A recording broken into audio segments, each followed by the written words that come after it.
ஒரு நாள் இந்த திரை மோகத்தை எல்லாம் அடித்து நொறுக்கி உங்கள் போலி முகத்திரைகளை கிழித்தெறியும் அறிவார்ந்த தலைமுறைகளை நாங்கள் உருவாக்குவோம். ஒரு நடிகன் இறந்துவிட்டால் அது மட்டும்தான் ஒரு சமூகத்தின் செய்தியாக இருக்க வேண்டுமா? அல்லது அந்த செய்திகளை மட்டும்தான் ஊடகங்கள் திரும்ப திரும்ப காட்டுவீர்களா? ஒரு சமூகத்தில் பிரபலமிக்க ஒருவர் இறந்துவிட்டால் அது வருத்தத்துக்குரிய செய்தி. வருந்துகின்றோம். அவர் எந்த துறையிலும் பிரபலமானவர்களாக இருக்கலாம். ஆனால் திரைத்துறையை சார்ந்தவர்கள் என்றால் மட்டும் ஏன் ஒட்டுமொத்த சமூகத்தின் பார்வையை அந்த பக்கம் மட்டும் திருப்புவதற்கு முயற்சி செய்கின்றீர்கள்? இவ்வளவு காலம் இந்த திரையினால் இந்த சமூகம் சீரழிந்தது போதாதா? மரியாதைக்குரிய நல்லக்கண் ஐயா அவர்கள் இறந்த பொழுது இந்த அளவிற்கு நீங்கள் பொங்கினீர்களா?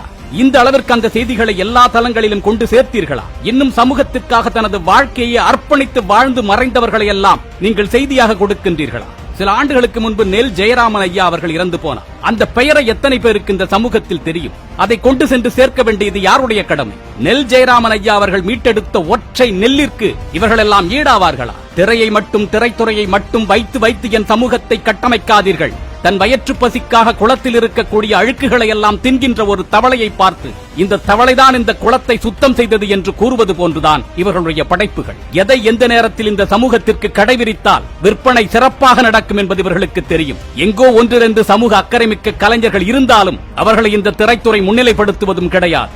இன்றைக்கு வரைக்கும் ஒரு பெண்ணை ஆட வைத்து அவளை சுற்றி 1000 நபர்கள் அமர்ந்து வேடிக்கை பார்த்து கைதட்டுவது போன்ற ஒரு சிந்தனையை பெரும்பாலான படங்களில் காட்சிப்படுத்துகின்றார்களே, இதுதான் அவர்களின் உண்மையான படைப்பு சிந்தனை. சர்ச்சைக்குரிய வார்த்தைகளை பயன்படுத்தி காட்சிகளை பயன்படுத்தினால் இந்த சமூகத்தின் கவனத்தை ஈர்க்கலாம் என்று நினைக்கக்கூடிய இந்த கேடுகட்ட சிந்தனை தான் இவர்களுடைய தராதரம். கொண்டாட வேண்டியவர்கள் ஆயிரக்கணக்கான பேர் இருக்கையில் கூத்தாடிகளையே திரும்ப திரும்ப கொண்டாடி கொண்டே இருக்காதீர்கள். இவர்கள் எந்த அளவிற்கு படைப்புகளை கொடுத்தார்கள் என்று நீங்கள் கொண்டாடுகின்றீர்களோ அதைவிட மோசமான சீரழிவுகளை சமகாலத்தில் ஏற்படுத்திக் கொண்டேதான் இருந்திருக்கின்றார்கள். இவர்களின் வெற்றி படங்களை எல்லாம் ஒருமுறை மறுபடியும் போட்டு பாருங்கள். அப்பொழுது தெரியும் நான் கூறுவது. ஒரு காலத்தில் முருங்கைக்காயை கையில் வாங்கிக் கொண்டு நடக்க முடியாத சூழ்நிலையை பெண்களுக்கு ஏற்படுத்தியதும் இதே துறைதான். தமிழா, திரைமோக அடிமையிலிருந்து வெளியில் வா. அது நடிப்பு என்பதை புரிந்து கொள். அது யாரோ ஒருவன் தன்னை முன்னிலைப்படுத்திக் கொள்வதற்காக, தனது பொருளாதாரத்தை பெருக்கிக் கொள்வதற்காக கட்டமைக்கும் பொய்யான பிம்பங்கள் என்பதை தெரிந்து கொள். அதில் நீ மட்டும்தான் திரும்ப திரும்ப பலிகடா ஆக்கப்படுகின்றாய் என்பதையும் அறிவார்ந்து சிந்தித்துப்பார்.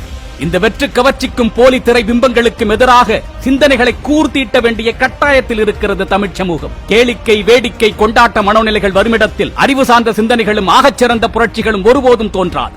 உன்னுடைய அலட்சியத்தினாலும் உன்னுடைய பொறுப்பற்ற தன்மையினாலும் வளர்கின்ற இளைய தலைமுறையை நீயே கெடுத்து விடாதே. உன் பிள்ளைகளை கெடுத்து விடாதே. திரை என்பது போலியாக கட்டமைக்கப்படும் ஒரு பிம்பம். அது உன் எதிர்காலத்தை, வளர்ச்சியை, முன்னேற்றத்தை நோக்கமாக கொண்டு உருவாக்கப்படுவது அல்ல. ஆனால் உன்னுடைய எதிர்காலத்திற்காக, உன்னுடைய நலனிற்காக தன்னலமற்று போராடி கொண்டிருக்கக்கூடியவர்கள் இங்கு லட்சோப லட்சம் பேர் இருக்கின்றார்கள். அவர்களை கொண்டாடு. அவர்களுக்கு பின்னால் செல். அவர்கள் சிந்தனையை கொண்டு சேர். இல்லை என்று சொன்னால் உன் தலைமுறை உன் கண்முன்னே சீரழிந்து போவதை ஒரு நாள் நீ வேடிக்கை பார்க்கக்கூடிய சூழல் உருவாகும். கவனமாக இரு. திரைக்கவர்ச்சியை தூக்கி எறி. அறிவை கையில் எடு. அறிவார்ந்த ஒரு தலைமுறையை உருவாக்குவதற்கு தலைமை ஏற்கவா அறத்தமிழனாக.